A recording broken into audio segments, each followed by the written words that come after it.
जी। गुरुदेव, आपके चरणों में कोटि कोटि प्रणाम। हे गुरुदेव, आपने बोला है कि चरित्रहीन व्यक्ति कभी सुख और शांति को प्राप्त नहीं कर सकता, लेकिन इसका जवाब भी आप दे चुके हैं, इसलिए डर कम लगता है। आप इन्हें बोला है कि अभी कृपा की हवा चली है, जिसको लाभ उठाना है उठा लो, जिसको मेरी बात पकड़नी है पकड़ लो, जिसको सौदा पक्का करना है कर लो। हमने आपकी बात पकड़ी और सौदा पक्का करने जा रहे हैं महाराज जी। बट हाँ, तो संशय भी नहीं रह जाएगा कल्याण में। बस पकड़ लो, अभी तक गलती करते रहे, अब लो नशानी, अब ना नशे हो। तो आज से नया जन्म मानो, आज से भगवान के मार्ग में सच्चाई से चलो, नाम जप करो, गंदे आचरणों से बचो, धर्म पूर्वक विषय सेवन करो। विषय सेवन भी धर्म पूर्वक करने का आदेश है। धर्म पूर्वक विषय सेवन करो, माता पिता परिवार समाज जो मिले, जहां अधिकार जैसा वैसे सेवा करो, अभी आनंद आ जाएगा। जो हम अपने इंद्रियों के सुख के लिए केवल तो पाप कर्म बनता है, और जब हम भगवान की आराधना के लिए सबको सुख देने की भावना, तो उससे मंगल हो जाता है। वही कर्म बंधन कारक हो जाता है जब हम अपने सुख के लिए चाहते हैं, वही कर्म जब दूसरे के लिए करते हैं तो मोक्षदायी हो जाता है। बस ये समझ, एक आदमी बहुत लोगों की हत्या करता था, चोरी करता और उसको मार दे, उसको मारने में बहुत सुख मिल, निर्दयी प्रकृति के होते हैं ना, तो उनको तलछाने में मारने में अच्छा लगता है। तो एक संत भगवान जा रहे थे, तो उनसे भी वही व्यवहार, वो तप के सामर्थ्यशाली थे। तो उससे रोका, बेटा ये क्यों करते हो तुम? तो उसने कहा, मेरा बचपन से ही स्वभाव है, चोरी करना छीनना मारना मेरी आदत बन गई है, मुझे अच्छा लगता है। तो उनका एक पाप कर्म है, और इससे तुम्हारा नाश हो जाएगा, दुर्गति हो जाएगी। तो संत दर से पाप नष्ट होते हैं। संभाषण किया तो और पाप नष्ट हुए। तो हाथ जोड़ लिया, उसने कहा, महाराज बहुतों की हत्या की, बहुत चोरी की, तो मेरा कैसे उद्धार होगा? बोले, उद्धार तो हो जाएगा यदि हम तुम्हें शिष्य बना लें, पर हम तुम्हें शिष्य तब बनाएंगे जब तुम पहले तीर्थों का अवगाहन करो।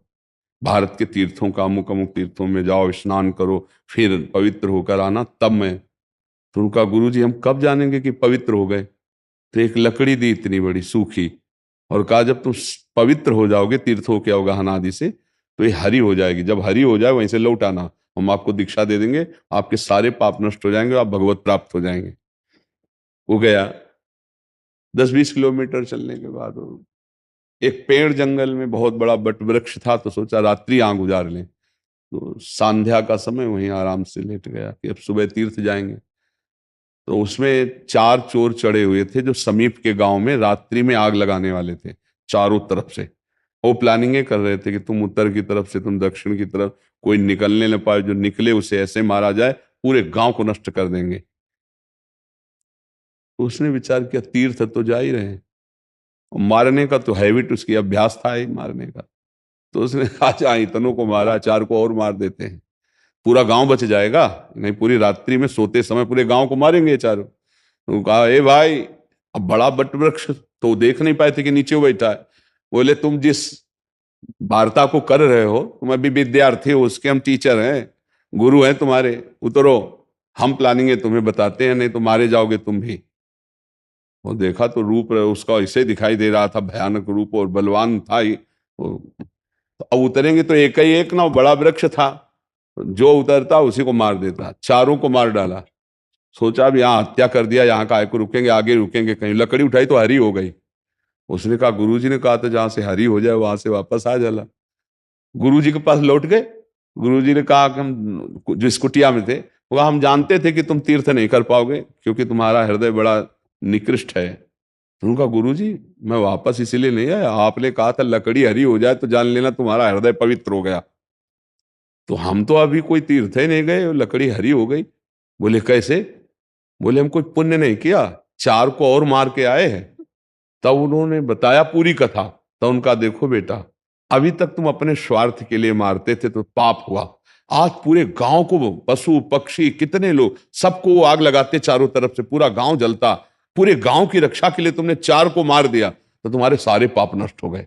तो देखा, कर्म वही है, हत्या ही की, लेकिन दूसरे की रक्षा के लिए की, वो उनके लिए मंगलमय हो गया।